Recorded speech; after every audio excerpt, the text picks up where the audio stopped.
எம்மை ஆளக்கூடிய தலைவியாக விற்றிருக்கின்ற அந்த உமா மகேஸ்வரருடைய இடை வந்து என்ன? சிறுத்து சிறுத்து இருக்கின்றன. கொடி போன்று இடை வந்து எப்படி? கொடி போன்று இருக்கின்றன. அந்த கொடியடை போன்றவள் அப்படிங்கிறத தான் இப்படி சொல்லிருக்காங்க. அகண்டு விரிந்த அந்த கடல் பகுதியில் இருந்து வருண பகவான் வந்து நீரினை எடுத்து ஆகாய மார்க்கமாக தெளிக்கும் போது மேகக்கூட்டங்களாக கருநீல நிறத்தோடு இருக்கின்றன. அந்த நிறத்துக்கு ஒப்பானவர் உமா மகேஸ்வரி. அப்படியாப்பட்டவர் வந்து என்ன திகழ்ந்து எம்மை ஆளுடையார். என்ன என்று சொல்ல முடியும்?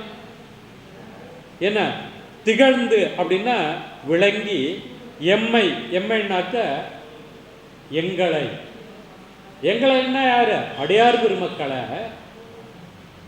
ஆளுடையாள் அப்படின்னாக்க ஆட்சி புரிகின்றவள், நம்மளையெல்லாம் ஆட்சி புரிகின்ற அன்னையாக உண்ணாமலை அன்னை வாழ்ந்து கொண்டிருக்கிறார். அவர் என்ன நிறத்தில் இருக்கிறார்னா கார்மேக நிறத்தில் உடையவர். அவருடைய இடுப்பு வந்து பார்த்தீங்கன்னாக்க கொடியிடை உடையாள். கொடி போன்று அந்த இடுப்பு வந்து சிறியதாக அமையப்பெற்றிருக்கின்றன. இதில் இன்னொரு தத்துவமும் இருக்கு. அந்த பெண்களுக்கு வந்து கொடியிடையே அமைப்பெறுவதற்கு காரணம் என்னன்னாக்க விஞ்ஞானபூர்வமாக அந்த பகுதியில் வந்து கருப்பை அமையப்பெற்றிருக்கு. அந்த கருப்பை வந்து அப்புறம் வந்து அகண்டு விடும். அதுக்கு ஏற்றார் போல இப்போ வந்து இந்த பெண்களுடைய இடைப்பகுதி வந்து சுருங்கி இருக்கணும் அப்படிங்கிறத இதை விஞ்ஞானபூர்வமாகவும் நமக்கு விளக்குகிறார். நம்மளை ஆளக்கூடிய அந்த அம்பிகை வந்து கொடியிடை போன்றவள். மின்னி பொலிந்து எம்பிராட்டி திருவடி மேல். மின்னி பொலிந்து இப்போ என்ன? கடல்ல இருந்து நீரை வாரி வருண பகவான் ஆகாயத்தில் தெளிச்சிட்டாரு. அது மேகக்கூட்டங்களாக அங்கங்கு பரிணமித்து நிற்கின்றன. பரிணமித்து நிற்பதோடு என்னன்னாக்க மின்னி பொலிந்து அந்த மேகக்கூட்டங்கள் எல்லாம் குளிரூட்டப்பட்டு, காற்றால குளிரூட்டப்பட்டு ஒன்றோடு ஒன்று மோதுகின்றன. மோதும் போது என்ன வருது? மின்னல் உருவாகிறது. அந்த மின்னல் போன்று எம்பிராட்டியினுடைய கண்கள் இருக்குது. ஒளி வடிவம் உடையவர் அப்படிங்கிறது சொல்லிருக்காங்க. அப்படி பொலிவுத்தன்மையோடு விளங்கக்கூடியவர் சிறிய இடையால். அந்த மின்னி அப்படின்னாக்க கருத்த காக்குணம், அதாவது என்னன்னாக்க பிரகாசமாக தெளிய நமக்கு வந்து தெரிகிறார். அப்படின்னா என்ன? அந்த மேகங்கள் வந்து ஒன்றோடு ஒன்று மோதி அப்ப ஏற்படக்கூடிய அந்த மின்னல் தான். அதுபோன்று என் பிராட்டியும் பிரகாசமாக திகழ்கிறார் அப்படிங்கிறத இங்க வந்து சொல்றாங்க. பொழிந்துனாக்க ரொம்ப அழகாக நமக்கு வந்து தெரிகிறாள் நம்மளுடைய தலைவியாக, நம்மளுடைய அன்னை. திருவடி மேல் பொன்னம் சிலம்பில் சிலம்பி திருப்புருவம். அதாவது தாயாருடைய திருவடி மேல பார்த்தீங்கன்னாக்க பொன்னாலான சிலம்பு, காற்சிலம்புகள். காற்சிலம்புகள் என்ன? மாணிக்க பரல்களையும் முத்துப்பரல்களையும் கொண்டுள்ள அந்த கால் சிலம்புகள். கொலுசுன்னு சொல்றோம்ல. இப்போ பெண்கள் எல்லாம் என்ன? தன்னுடைய கால்களில் வந்து அணிகலன்களாக கொலுசை அணிந்திருப்பார்கள். இங்க நம்மளுடைய தலைவியாக விற்றிருக்கின்ற உண்ணாமலை அன்னையார் என்ன? முத்து பற்களையும் முத்துமணி மாலைகளையும் மாணிக்க பரல்களையும் கொண்ட அந்த சிலம்பை வந்து தன்னுடைய காலில் வந்து அணிந்து கொண்டிருக்கிறார். அணிந்து கொண்டு இருக்கும்போது அருள் பாலிக்கின்ற அந்த எம்பிராட்டி அடியார்களாகிய நாம வந்து ஓரடி எடுத்து வைத்தோம்னா அன்னை வந்து 10 அடி எடுத்து நமக்கு முன்பாக வந்து காட்சி தருவார். அப்போ அந்த 10 அடி எடுத்து எந்த வேகத்தில் வருவார்? நாம் ஒரு அடி தான் எடுத்து முன்னேறி செல்வோம். ஆனால் தாயார் வந்து என்ன? 10 அடி முன்னோக்கி நம்மளை தேடி வருவார். அப்போ அந்த 10 அடி தூரத்தை நம்ம ஒரு அடி எடுத்து வைக்கிறதுக்குள்ள 10 அடி வந்துடுறாரு. அப்போ அந்த வேகம் எவ்வளவு சிறப்புடையது! அப்போ அந்த காலில் அணிந்திருக்கக்கூடிய அந்த சிலம்புகள், அந்த முத்து பரல்களும் மாணிக்க பரல்களும் ஓசை ஒளியை எழுப்புகின்றன. அப்ப இந்த இரண்டு மேகங்களும் மோதி மின்னலை உருவாக்குவதோடு ஓசையையும் இடியோசை என்கின்ற அதையும் ஒழிக்கின்றன. அதையே தான் இங்க சொல்ல வராரு. பொன்னம்பலம் சிலம்பில் சிலம்பி, சிலம்பின்னா இப்படி இப்படி சிலம்பு இருக்கு, ஒன்றோடு ஒன்று மோதிக்கொள்கின்றன. அப்படி மோதிக்கொள்வதன் மூலமாக ஓசை ஒளியாக வெளியில நமக்கு இடி போன்ற அந்த சப்தத்தை கொடுக்கின்றன. திருப்புருவம், திருன்னா லட்சுமி கடாட்சம் பொருந்திய அழகு பொருந்திய அந்த கண்கள், தாமரை போன்ற அந்த கண்களுக்கு மேல புருவம் ஒன்று, புருவம் அமைந்திருக்கு. அந்த புருவத்தை எப்படி சொல்றாங்கன்னா, என்ன சிலை குலவி நம் தம்மை ஆழ்வுடையாள்.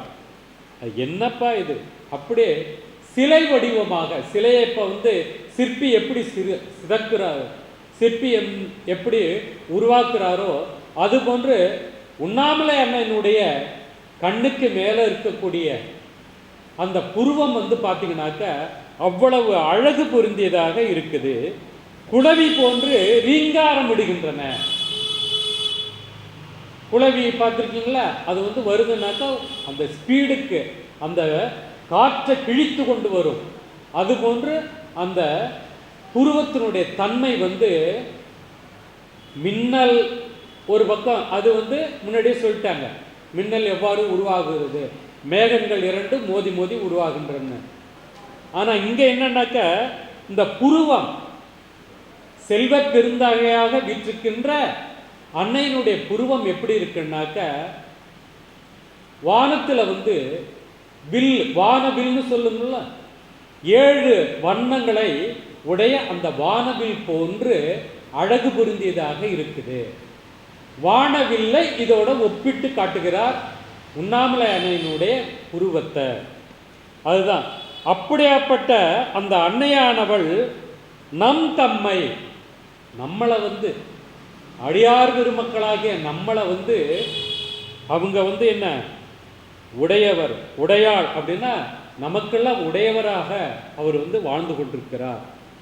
இங்க என்னன்னாக்க அவருடைய பக்தி நிலையை மாணிக்க வாசகர் இந்த பக்தி நிலையோடு இருந்து, அன்னை எங்க கைலாயத்திலிருந்து காஞ்சிபுரம் வந்துட்டாங்க. காஞ்சிபுரத்தில் ஆற்று மணலை எடுத்து சிவலிங்கத்தை பூஜித்து அதன் பிறகு அப்பனை ஐயனை அடைய வேண்டும் என்பதற்காக திருவண்ணாமலை இந்த நோன்பை நோக்கிறாங்க. இதுதான் மார்கழி மாதத்துக்குரிய நோன்பு. இப்படி இருக்கக்கூடிய தருணத்தில் எமக்கு தம்மையாள் உடையாள், நம்மளை எல்லாம் ஆளுகின்ற அன்னையாக விளங்குபவள், நமக்கு தாயாக இருப்பவள். உடையாள்னா நமக்கு உடையவராக அங்க திகழ்கின்றார். தன்னில் பிரிவியிலான் எம் கோமான் அன்பர்க்கு. தன்னில் பிரிவியில்லா அப்படின்னா எக்காலகட்டத்திலும் எந்த நிலையிலும் எந்த பொழுதிலும் பிரிவே என்பது இல்லாமல் எம் கோமான், எங்களுடைய அரசனாக விற்றிருக்கின்ற அந்த அருணாச்சலேஸ்வரர் அன்பருக்கு, அன்பருக்குன்னா அடியார் பெருமக்களுக்கு அப்ப என்ன அங்க முன்னி அவள் நமக்கு முன் சுரக்கும் இன்னருளே. அதாவது நாம என்னன்னாக்க நம்மளுடைய தலைவனாகிய எம்பெருமான காண்பதற்காக அடியார்களாகிய நம்ம போயிட்டு இருக்கிறோம். அப்படி தன்னுடைய மணாளாக விற்றிருக்கின்ற அந்த அர்த்தநாரீஸ்வராக விளங்கக்கூடியவர் தன்னுடைய அடியார்களுக்கு முன்னின்று அருள்மழை பொழிந்து விடுவாரோ அப்படிங்கிறத நினைத்து அன்னை முன்னாடியே வந்துடுறாங்க. நாம போய் நம்மளுடைய குழந்தைகளுக்கு அருளாசியை நாம முன்னாடியே அவருக்கு முன்னாடி நாம கொடுத்துடுவோம் அப்படின்னுட்டு இங்க போட்டி போட்டு கொண்டு வருகிறார்கள். முன்னி அவள் நமக்கு முன் சுரக்கும் இன்னருளே. முன்னி அப்படின்னா முதல்லையே அவள் நமக்கு, அவள் நமக்குன்னாக்க அன்னையாக விளங்கக்கூடிய அந்த தாயார் நமக்காக முன் சுரக்கும், என்னன்னாக்கா அருள்மழையை பொழிவதற்காக முன்னாடியே வந்து விடுகிறார். அவருடைய இன்னருளே என்ன சொல்ல முடியாத பேரருள் அப்படிங்கிறத சொல்ல வராங்க. என்ன பொழியாய் மழையேலோர் எம்பாவாய். இப்போ என்ன, இந்த மழை எவ்வாறெல்லாம் உருவாகிறது, அதற்குரிய நிலைகள் என்ன, விஞ்ஞானபூர்வமாகவும் இதை எடுத்து சொல்லியிருக்காங்க. அதை அந்த இடத்துல தலைவன் தலைவியும் இறைவன் இரவியும் அடியார்களுக்கு எப்படி அருள்மழையை பொழிய போகிறார்கள் அப்படிங்கிறது இங்கே மாணிக்கவாசகர் நமக்கு அதோட ஒப்பிட்டு இங்கே நமக்கு உணர்த்துகிறார். அதனால் இப்படி என்ன பொழியாய், இதை மாதிரி அந்த கடல் சுருங்கி மேகக்கூட்டங்களாக ஒன்றோடு ஒன்று மோதி மின்னலையும் இடியையும் உருவாக்கி தொடர்ந்து சரைகொன்றை போல மழையை நமக்கு இந்த பூமிக்கு தருகின்றன. அப்படி தருகின்ற அந்த நிலையில என்னன்னாக்க அடியார்களுக்கும் அருள்மொழியை கொடுப்பதற்காக இறைவன் இரவியும் போட்டி போட்டு கொண்டு நான் முந்தி வர நீ முந்தி வரவா அப்படிங்கிற மாதிரி அவங்களும் போட்டி போட்டு கொண்டு அந்த மழை எப்படி அதாவது என்னன்னாக்க எந்த விதமான பலனையும் அது கேட்பது நம்மகிட்ட எதிர்பார்ப்பது இல்லை. மழை பொழியுதுன்னா பூமிக்கு அது ஏதாவது நம்மகிட்ட எதிர்பார்க்கதா? கிடையாதே.